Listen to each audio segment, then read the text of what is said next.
warahmatullahi wabarakatuh. Apa kabar anak-anakku? Semoga kalian sehat-sehat selalu dan tetap semangat belajar.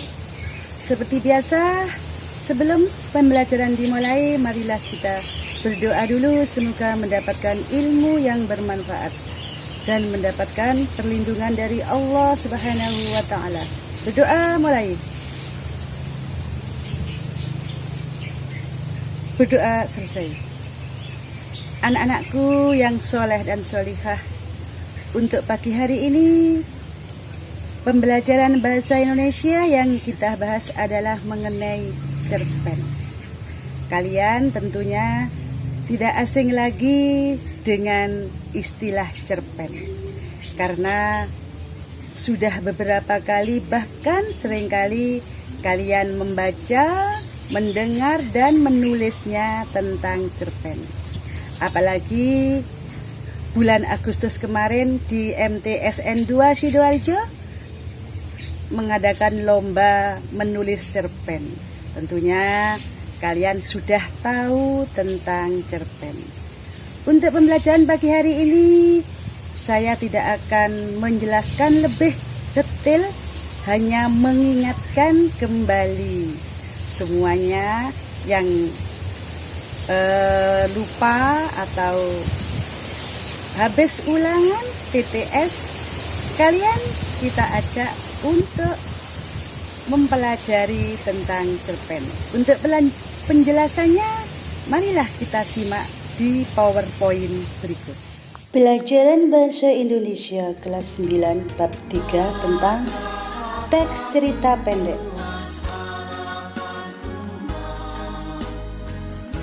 Yang kita pelajari pagi hari ini anak-anak, kompetensi dasar 3.5, mengidentifikasi unsur pembangun karya sastra dalam teks cerita pendek yang dibaca atau didengar. Tujuan pembelajaran: setelah mengikuti proses pembelajaran tentang teks cerita pendek, peserta didik diharapkan dapat 1. Menjelaskan pengertian teks cerpen. 2. Menganalisis unsur pembangun karya sastra cerpen.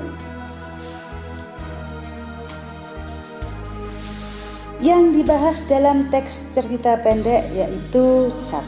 Pengertian cerpen, 2. Ciri-ciri cerpen, 3. Tujuan cerpen, 4. Fungsi cerpen, dan yang kelima, unsur-unsur pembangun cerpen.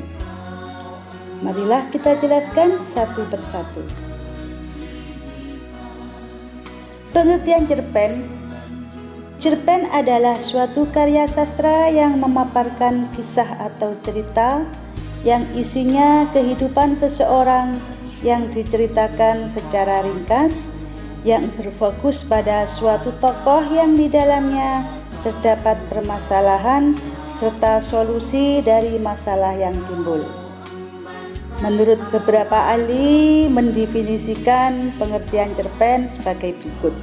Yang pertama, menurut Sumarjo, mengartikan cerpen merupakan cerita fiktif atau tidak benar-benar terjadi, akan tetapi bisa saja terjadi kapanpun dan dimanapun, yang mana ceritanya relatif singkat atau pendek.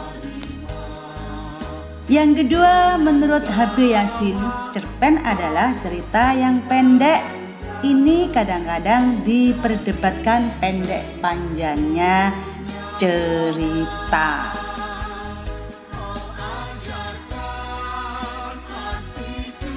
Ciri-ciri cerpen: 1. Terdiri kurang dari 10.000 kata. 2.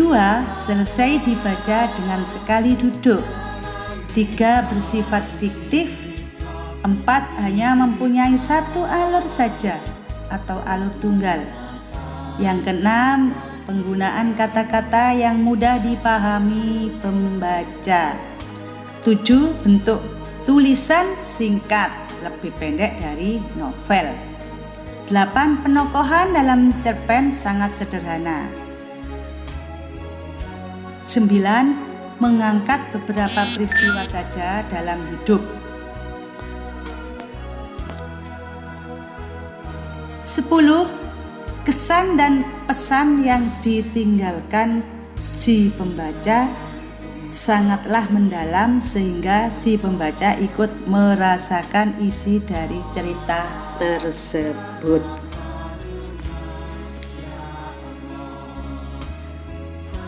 Sekarang, cerpen mempunyai tujuan, yaitu mengungkapkan imajinasi atau pengkhayalan pada sebuah cerita dan dapat menghibur para pembaca sehingga pembaca dapat memperoleh hiburan serta teguran atau nasihat dari sebuah cerpen. Fungsi cerita pendek. 1. Fungsi rekreatif. Maksudnya memberikan rasa gembira, senang, dan menghibur para pembaca. Yang kedua, fungsi deduktif. Apa itu fungsi deduktif? Yaitu mengarahkan serta mendidik para pembacanya karena adanya nilai-nilai kebenaran dan kebaikan yang terkandung dalam cerpen tersebut. Yang ketiga, fungsi estetis, yaitu memberikan keindahan bagi para penikmat atau pembaca. Yang keempat, fungsi moralitas, mengandung nilai-nilai moral sehingga yang membaca dapat mengetahui pesan moral yang baik dan buruk bagi dirinya. Jadi di sini setelah membaca cerpen, pembaca itu bisa, cerpen ini mengajarkan moral, pesan moralnya seperti ini. Yang kelima, fungsi religiusitas, yaitu mengandung ajaran agama yang dapat dijadikan teladan bagi para pembaca.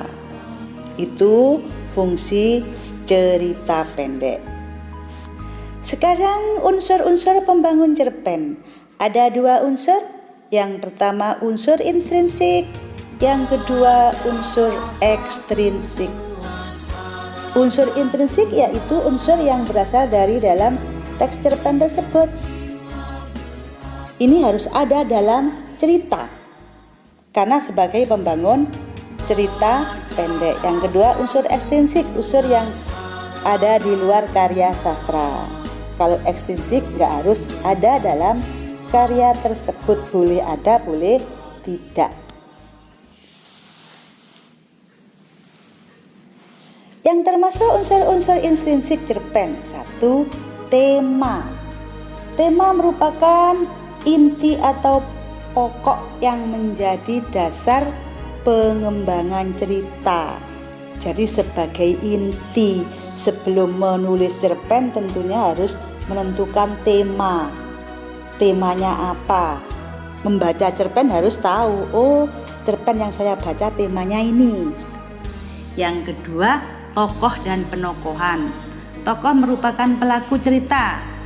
Siapa pelaku-pelakunya dalam cerpen itu? Biasanya dalam cerpen itu tidak banyak pelakunya karena singkat, lain dengan novel. Penokohan merupakan gambaran karakter tokoh dalam cerita. Dalam menggambarkan karakter tokoh menggunakan 2 teknik. Maksudnya di sini penokohan itu watak tokoh ini seperti ini, wataknya ini. Nah, dalam menggambarkan karakter itu ada 2 teknik. 1, teknik analitik. 2, teknik dramatik. Teknik analitik yaitu karakter tokoh diceritakan secara langsung oleh pengarang. Jadi diceritakan oleh pengarang secara langsung. Contohnya, ini jahat tokoh ini keras kepala dan sebagainya. Kalau tokoh teknik dramatik yaitu karakter tokoh dikemukakan melalui beberapa cara, yaitu menggambarkan dan dari perilaku tokoh, lingkungan kehidupan tokoh, bahasa yang digunakan tokoh, jalan pikiran tokoh, serta penggambaran tokoh lain. Itu teknik dramatik. Didramakan dulu baru pembaca atau penonton mengetahui, oh itu tokoh wataknya seperti ini. Latar atau setting yang meliputi latar tempat, waktu, suasana. Itu unsur-unsur yang ketiga. Fungsi latar adalah memperkuat atau mempertegas keyakinan pembaca terhadap jalannya suatu cerita. Berikutnya yang keempat adalah alur atau plot, merupakan pola pengembangan cerita yang terbentuk oleh hubungan sebab akibat. Di sini jalannya cerita itu ada tahap-tahapnya. Yang pertama, tahap pengenalan cerita. Yang kedua, munculnya konflik, mulai ada masalah. Yang ketiga, konflik memuncak, sudah puncaknya permasalahannya, dari mulai timbul masalah kemudian masalah itu sudah puncak. Yang berikutnya anti klimaks. Anti klimaks ini mulai mereda, permasalahan itu mulai selesai. Kemudian yang terakhir pemecahan masalah, ini masalah sudah selesai. Itu tahap-tahap alur. Sekarang yang kelima, sudut pandang. Sudut pandang merupakan posisi pengarang dalam membawakan cerita, di mana pengarang itu menempatkan dirinya dalam cerita itu. Ada sudut pandang orang pertama sebagai pelaku utama,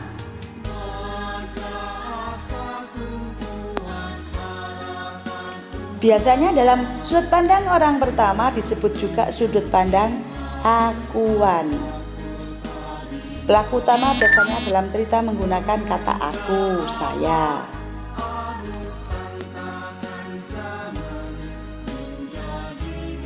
Karena pengarang diceritakan dalam cerita itu. Kalau sudut pandang orang pertama sebagai pelaku utama, itu pengarang terlibat langsung dalam cerita itu. Contoh seperti ini. Setiap hari saya berangkat sekolah diantar orang tua saya. Setelah tiba di sekolah, saya langsung menuju mushola. Kemudian saya mengambil wudhu dan melaksanakan sholat duha berjamaah. Setelah sholat duha selesai, saya langsung masuk kelas dan mengikuti pembelajaran di kelas. Di situ saya itu sebagai pengarang terlibat langsung dalam cerita itu namanya pelaku utama. Sekarang orang pertama, pelaku sampingan, yang diceritakan orang lain tapi saya juga dilibatkan dalam cerita. Contoh,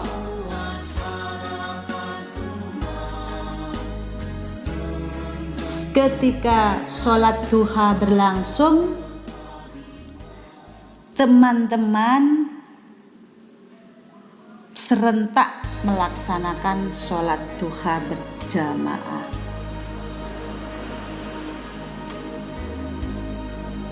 Saya tiba-tiba batal wudhu. Kemudian saya langsung ke kamar mandi mengambil air wudhu. Ketika saya amati teman-temanku sedang melaksanakan sholat duha dengan khusyuk, dengan mengikuti imamnya. Mereka setelah sholat duha selesai langsung berbondong-bondong menuju kelasnya masing-masing. Setelah itu teman-temanku mengikuti pembelajaran sesuai dengan jadwal yang berlaku. Saya mendengarkan teman-temanku sangat antusias dalam mengikuti proses pembelajaran jam pertama. Nah, contoh itu yang diceritakan kan teman-teman. Tapi di situ saya terlibat juga, tapi sebagai sampingan, itu namanya sudut pandang orang pertama, pelaku sampingan.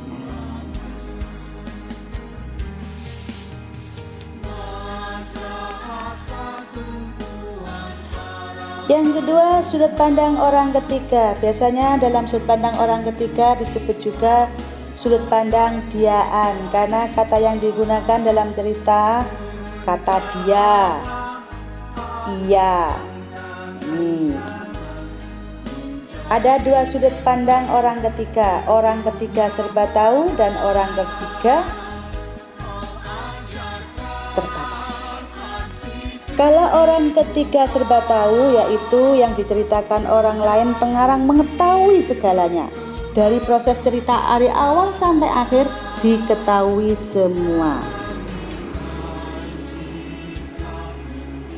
Orang ketiga terbatas, yaitu pengarang mengetahui cerita hanya terbatas, tidak sampai mendetail. Itu namanya orang ketiga terbatas. Sekarang unsur intrinsik berikutnya adalah amanat atau pesan, yaitu merupakan ajaran moral atau pesan yang akan disampaikan pengarang kepada pembaca. Tentunya ini pembaca setelah membaca semua cerita itu baru tahu apa sih pesan pengarang kepada pembaca atau amanatnya.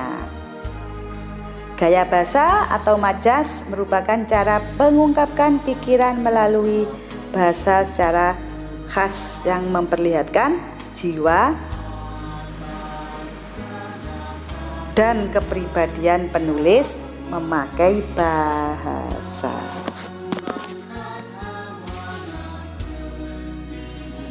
Sekarang yang berikutnya unsur ekstrinsik, yaitu unsur yang ada di luar karya sastra yang dapat dijadikan pembentuk karya sastra. Contohnya biografi pengarang, latar belakang sosial, pendidikan, dan sebagainya. Itu termasuk unsur ekstrinsik. Ini gak harus ada.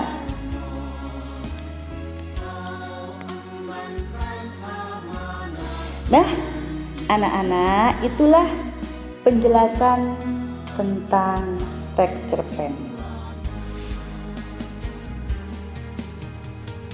Cukup sekian dulu pembelajaran bahasa Indonesia pagi hari ini. Apabila kalian belum memahami benar, bisa menghubungi saya lewat WA.